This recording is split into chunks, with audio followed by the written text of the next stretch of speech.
Сәлеметсіздер ме? Физика 11-ді шығарамыз. Бірінші есеп. Кедергісі 400 Ом болатын резистор. Так, кедергісі 410 жазайық. Так, кернеудің теңдеуі берілген 220 косинус 100 пи т. Енді тоқтың теңдеуін жазамыз және тоқтың мәнін табамыз. Ток күшінің мәнін. Так, ток күшінің амплитудалық мәнін табу үшін, яғни Ом заңы бойынша кернеудің амплитудалық мәнін кедергіге бөлеміз. Енді кернеудің амплитудалық мәні мына теңдеу бойынша анықталады. У тең УМ косинус омега т. Енді бізде УМ дегеннің орнында бізде 220 тұр. Значит, УМ-іміз 220 вольтқа тең. Сонда ИМ тең 220, кедергіміз 400. Ол тең болады. 22-ні 40-қа бөлек калькулятормен. 22 бөлу 40 тең 0,155. 0,155. Енді теңдеуін жазамыз. И тең ИМ косинус омега т. Так, И тең, ИМ дегенге біз қоямыз 0,55 косинус, енді мына теңдеудегі омега т-да бізде 100 пи тұр, 100 пи т болады бізде. 100 пи т. Енді бізде т-ға біз мына жерде т бөлінген 4 дегенді қоюымыз керек, сондағы мәнін табамыз. Т бөлінген 4. Сонда И тең 0,155 косинус 100 пи көбейтілген т бөлінген 4. Енді ары қарай мына жерде омеганың орнында бізде 100 пи тұр, иә? Жазайық, омега тең 100 пиға омега тең, енді білеміз, 2 пи бөлінген т-ға. Енді теңестіреміз. 100 пи тең 2 пи бөлінген т. Бұл жерде пи мен пи қысқарады. Сонда т тең 2 бөлінген 100. Енді 100-ден 2-ні мына жерге қояйық. Т-ның орнына И тең 0,155 косинус 100 пи т-ға қоямыз. 2 бөлінген 100 бөлінген 4. Бұл жерде 100 бен 100 қысқарады. 2 мен 4 қысқарады, 2 болады. Сонда ол тең 0,155 косинус, мына жерде не қалды? Пи бөлінген 2 қалды, бізде. Пи бөлінген 2, яғни косинус 90 градуста, пи бөлінген 2 90 градуста 0-ге тең. Значит, барлығы мәні 0-ге тең болады. Ары қарай екінші есепте былай дейді. Кедергісі берілген 50 Ом. Так, кедергісі бізде 50 Ом. Кедергісі 50 Ом. Так, кернеудің амплитудалық мәні, яғни УМ 100 вольт. Жиілігі 100 Гц. Енді біз теңдеуді жазып, соны теңдеудің мәнін жазу керек. Енді И тең теңдеуді ИМ косинус омега т. Енді бізде ем жоқ, ИМді табу үшін, ток күшінің максимал мәнін табу үшін, УМді кернеудің максимал мәнін кедергіге бөлеміз. Онда бізде УМ бізде 100, кедергіміз 50. Значит, 2 ампер болады. Енді бізде омега жоқ, омеганы табу үшін 2 пи ню деген формуланы қолданамыз. 2 пи ню ол тең 2 пи көбейтілген нюмыз 100-ге тең. Сонда ол тең 200 пи болады екен. Енді ары қарай теңдеуге қоямыз. И тең ток күшінің амплитудалық мәні 2 косинус омега дегенге 200 пиді қоямыз. 200 пи т. Теңдеуіміз осылай шығады.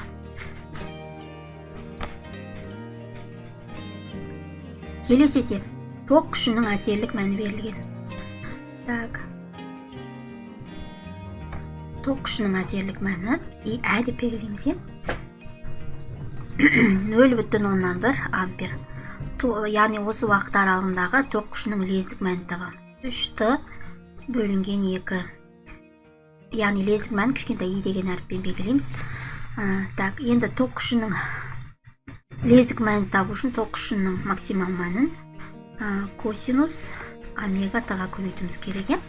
Енді бізде ток күшінің максимал мәні жоқ. Ток күшінің максимал мәнін табу үшін, түбірасында 2-ге көбейтеміз ток күшінің әсерлік мәнін. Сонда бізде шығады түбірасында 2 көбейту 0,1. Түбірасында 2 дегеніміз ол 1,4. Оны 0,1-ге көбейтсек 0,141 шығады. 0,141 ампер. 0,141 1,4-ті 0,1-ге көбейтсек 0,141 шығады. Енді ток күшінің лездік мәнін табайық. Мына жерге ем деңгей қойымыз 0,141 косинус омега дегенге, омегамыз өзі 2π бөлінген тға тең, 2π бөлінген т. Омега қойық 2π бөлінген т көбейту, енді уақытты бізде жаңа беріліп тұр, 3т бөлінген 2. 3т бөлінген 2. Енді осы жерден т мен т қысқарады, 2 мен 2 қысқарады. Сонда менде шықты 0,141 0,141 косинус 3π. Так, косинус 3π дегеніміз, косинус 3π, яғни неше градус болады? Бізде 180 көбейту 3 540, косинус 540 градуста неге тең? Так, косинустың мәнін алайық. Минус 1-ге тең екен. Косинус 540 градуста минус 1-ге тең. Тең 0,141-ді көбейтем минус 1-ге. Сонда минус 0,141 ампер шығады екен. Келесі есеп. Так, бізде беріліп тұр. Қуаты 1 киловатт. Жазамыз. Қуаты 1 киловатт. П тең 1 киловатт. Ол тең оның 3 дәрежесі ватт. Кернеу беріліп тұр. Бұл дегеніміз 220 вольт кернеудің әсерлік мәні деген сөз. Кернеудің әсерлік мәні 220 вольт.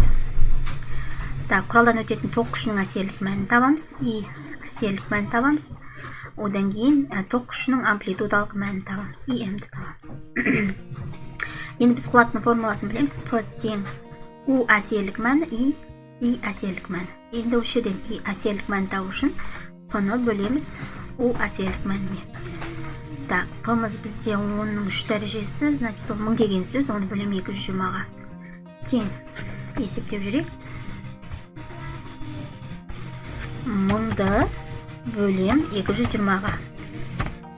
4,154 шығады екен. 4,154 ампер. Енді бізге ток күшінің максимал мәні. Бағанағы есептегі сияқты ток күшінің максимал мәнін табу үшін түбірасында 2-ні ток күшінің әсерлік мәніне көбейтеміз. Яғни 2-ден 1,141 шығады. И әсерлік мәні менде 4,154. Тең, осыны көбейтейік. 2-ні түбірасына алып, 1,141 шықты, оны көбейтемін. 4,154-ге, 4,154-ге тең. 6,14 шығады екен жауабында. 6,14 ампер.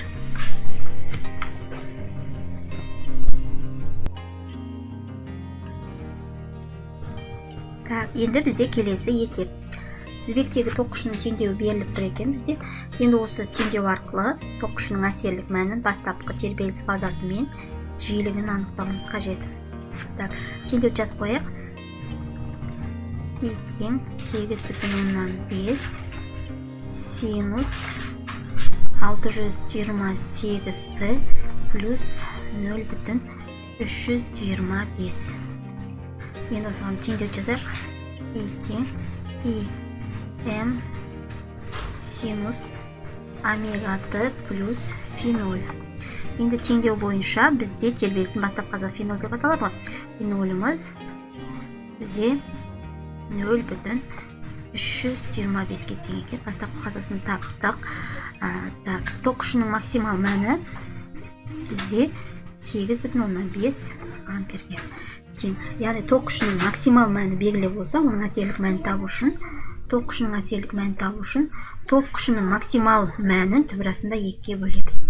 Яғни ток күшінің максимал мәні 8,5-ті бөлем түп арасында 2-ге, немесе 8,5-ті 1,141-ге бөлем.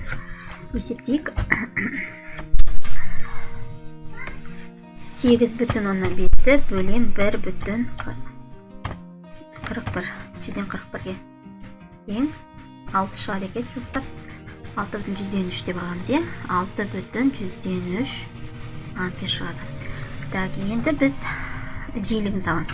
Жиілігін табу үшін бізде міне омеганың орнында бізде 628 тұр. Омега тең 628 радиан бөлінген секундқа.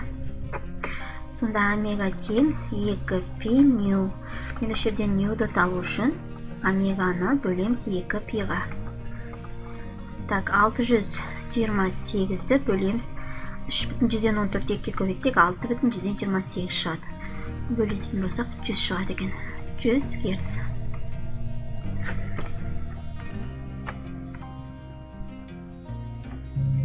Келесі есеп, алтыншы есеп тізбек бөлігінің ұштарындағы теңдеу, яғни кернеудің теңдеуі беріліп тұр бізде. Жазайық.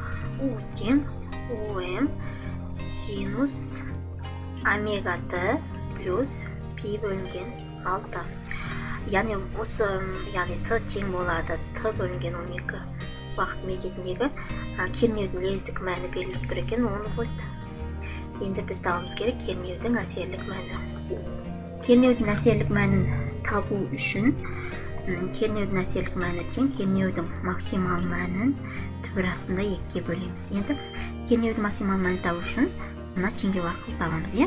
Енді осы формула бойынша кернеудің максимал мәнін табу үшін кернеудің лездік мәнін бөлеміз синус омега Т плюс π бөлінген 6-ға.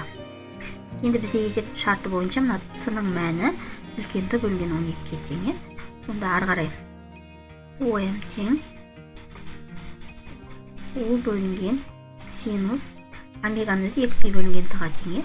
2π бөлінген Т көбейту кішкентай Т-ның мәні үлкен Т бөлінген 12 плюс π бөлінген 6. Ары қарай есептейік. О бөлінген синус. Мына жерде үлкен Т мен үлкен Т қысқарып кетеді. 12 мен 2 қысқарып кетеді. 6. Сонда π бөлінген 6. Осы π бөлінген 6 қалады. Π бөлінген 6.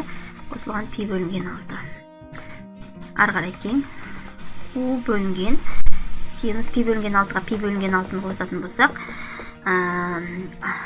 бізде шығады 2π бөлінген 6. 2π бөлінген 6. Енді 2 мен 6-ны қысқаратын болсақ, онда О бөлінген синус π бөлінген 3. Яғни синус π бөлінген 3 60 градус қой. Енді мәнін қойып есептейміз ары қарай. Тең О'дың мәні бізде 10-ға тең. Синус 60 градусты неге тең? Мәнін алайық. 60 градус синус 0,866 шығады екен. Енді 10-ды бөлем 0,866-ға. 10-ды бөлем 0,866 тең 11,5 шығады екен жауабында. 0,866 тең 11,5 вольт. Енді барып, мына формула бойынша не табамыз әсерлік мәні. 11,5-ті бөлем түп арасында 2-ге. Яғни түп арасында 2 дегеніміз 1,141. Осында 11,5-ті бөлемін 1,41-ге. 8,2 деп алуға болады. 8,118. 8,118 жоқтап алғанда 8,2 вольт болып шығады екен жауабында. Осымен есебіміз аяқталды.